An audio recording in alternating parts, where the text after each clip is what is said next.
नमस्कार, आप देख रहे हैं खबर आर पार। आज छठ व्रत को लेकर के हर एक व्यक्ति के मन में लगता है कि भाई छठ क्यों मनाते हैं। तो इसी को लेकर के हम विभिन्न आचार्य लोगों से बात कर रहे हैं फ़ोन लाइन पे और लाइव आपको दिखाने की कोशिश कर रहे हैं। तो चलिए हमारे साथ जो जुड़ चुके हैं आचार्य उपेंद्र पांडे जी, आइए उनसे बात करते हैं। आचार्य जी, आवाज़ आ रही है? हाँ, हाँ, बिल्कुल आ रही है आवाज़। आचार्य जी, सूर्य को उगते हुए सूर्य को तो अर्घ हर एक पूजा पाठ में तो दिया जाता है, लेकिन डूबते हुए सूर्य को अर्घ क्यों देते हैं इस छठ महापर्व में? देखिए, पौराणिक एक मान्यता है कि सूर्य की एक पत्नी थी जिसका नाम था प्रत्यूषा। यह अर्घ जो है उन्हीं सूर्य की पत्नी प्रत्यूषा को समर्पित किया जाता है। ऐसा माना जाता है कि डूबते हुए सूर्य को अर्घ देने से आयु लंबी होती है, साथ-साथ आँखों की रोशनी भी बढ़ती है। यही कारण है कि डूबते हुए सूर्य को भी अर्घ दिया जाता है। आचार्य जी, छठ क्यों मनाया जाता है और कब से शुरू किया गया इसको? सबसे पहले सूर्य षष्ठी व्रत के आरंभ को लेकर के हमारे पुराणों में कई मान्यताएं हैं। एक मान्यता के अनुसार सूर्यपुत्र कर्ण ने भी सूर्य की पूजा की थी। ऐसा माना जाता है कि सूर्य की कृपा से ही वे बहुत बड़े योद्धा बने और आज भी छठ में अर्घ्य दान की यही परंपरा प्रचलित है। दूसरी मान्यता के अनुसार माता सीता ने भी सूर्य देव की उपासना की थी। ऐसा पढ़ने को मिलता है कि 14 साल के वनवास के बाद जब ये लोग अयोध्या लौटे तो उन लोगों को रावण के वध का पाप लगा था, जिससे मुक्ति पाने के लिए ऋषि मुनियों के आदेश पर राम ने राजसूय यज्ञ का करने का फैसला किया और पूजा के लिए उन्होंने मुदगल ऋषि को आमंत्रित किया। मुदगल ऋषि माँ सीता पर गंगा जल छिड़क करके पवित्र किया और कार्तिक महीने के शुक्ल पक्ष की षष्ठी तिथि को सूर्य देव की उपासना करने का आदेश दिया। तब से यह सूर्य षष्ठी व्रत, जिसको हम छठ व्रत कहते हैं, आरंभ हुआ। एक मान्यता के अनुसार द्रौपदी ने भी इस व्रत को रखा था। जब पांडव लोग अपना सारा राजपाट हार गए तब द्रौपदी छठ का व्रत रखा, जिससे उनकी मनोकामना पूर्ण हुई और पांडवों का जो जुआ में हार गए थे अपना सारा धन, वो भी उन्हें वापस मिल गया। तब से यह छठ व्रत का आरंभ हुआ।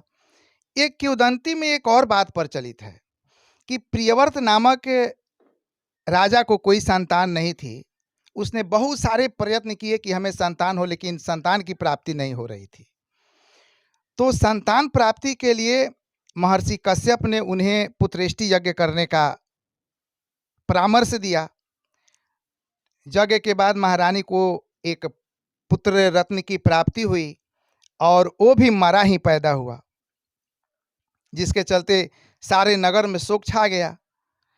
लोग अब बच्चे को दफनाने की तैयारी कर रहे थे। ठीक उसी समय आसमान से एक ज्योतिर्मय विमान जमीन पर उतरी, जिसमें एक देवी बैठी थी। देवी ने कहा कि मैं षष्ठी देवी हूँ, विश्व के तमाम बालकों का रक्षा करने वाली हूँ। इतना कह करके देवी ने उस बच्चे को छू दिया और उसके छूने के तुरंत पश्चात वह बालक जो है वह जीवित हो गया। तब से राजा ने अपने राज्य में छठ व्रत करने का आदेश दे दिया, घोषणा कर दी। तब से इस छठ व्रत का आरंभ हुआ। इसीलिए कहा जाता है कि छठ माँ से जो भी मांगा जाता है वो तत्काल पूरा होता है। इसलिए हमको लगता है कि बिहार के बहुत 1 से 2% या 5% तक लोग मतलब कि हिंदू लोग नहीं करते होंगे इस व्रत को, बाकी सारे लोग करते हैं। हाँ, यह जो है कहने के लिए केवल बिहार प्रचलित व्रत है, लेकिन बिहार ही नहीं, पूरे देश ही नहीं, बल्कि विश्व में भी जहाँ जहाँ हमारे बिहार के लोग, उत्तर प्रदेश के लोग रहते हैं, वे लोग वहाँ छठ व्रत का आयोजन करते हैं। उनके देखा देखी विदेश के लोग भी आजकल इस व्रत को करने लगे हैं।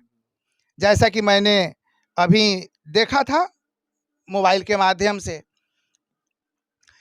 लोगों में इस प्रकार की आस्था है कि हम जिस मिन्नत को मांग करके छठी मैया का व्रत कर रहे हैं वो निश्चित रूप से पूरा कर देगी, या कर देगी क्या, वो तो कर ही देती है चाहे जिस भी स्थिति में हो। चलिए आचार्य जी, आपने अपना बहुमूल्य समय खबर आर पार को दी, उसके लिए बहुत बहुत धन्यवाद। धन्यवाद, मेरे तरफ से भी खबर आर पार को बहुत बहुत धन्यवाद, और साथ साथ साधुवाद भी। आचार्य प्रमोद पांडे जी फोन लाइन पर जुड़ रहे हैं। आचार्य जी, हमारी आवाज आ रही है आपके पास? जी जी बिल्कुल आ रही है। नमस्कार। नमस्कार नमस्कार। अच्छा आचार्य जी, बताइए, हमारे व्यूअर्स जानना चाहते हैं कि छठ पर्व क्यों मनाया जाता है और कैसे मनाया जाता है, कब से शुरू हुआ यह छठ पर्व?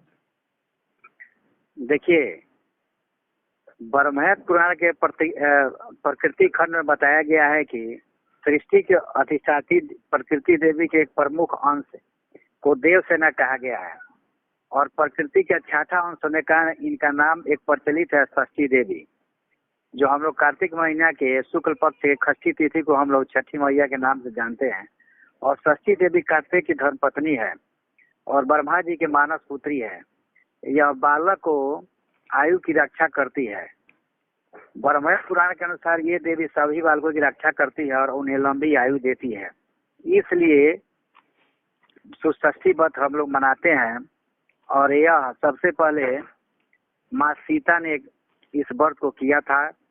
इसके पहले प्रियव्रत नाम के राजा भी किए थे, बहुत सारे लोगों ने किया था।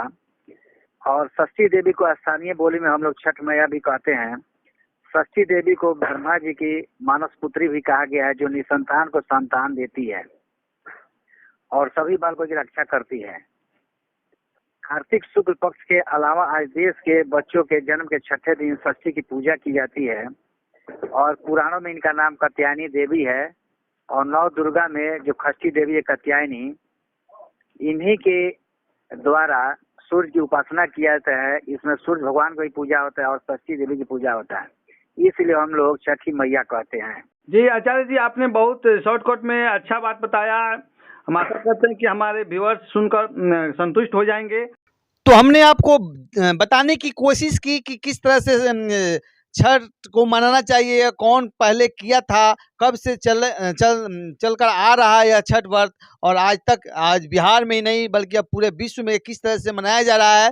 कैसा लगा हमारा कार्यक्रम, आप कमेंट करके जरूर बताइएगा। अगर आपके पास कोई सवाल हो, क्वेश्चन हो, तो कमेंट बॉक्स में आप अपना क्वेश्चन टाइप कीजिएगा, उसका जवाब हम फिर किसी आचार्य से लेने की कोशिश करेंगे। चलिए, बहुत बहुत धन्यवाद। आप देखते रहिए खबर आर पार।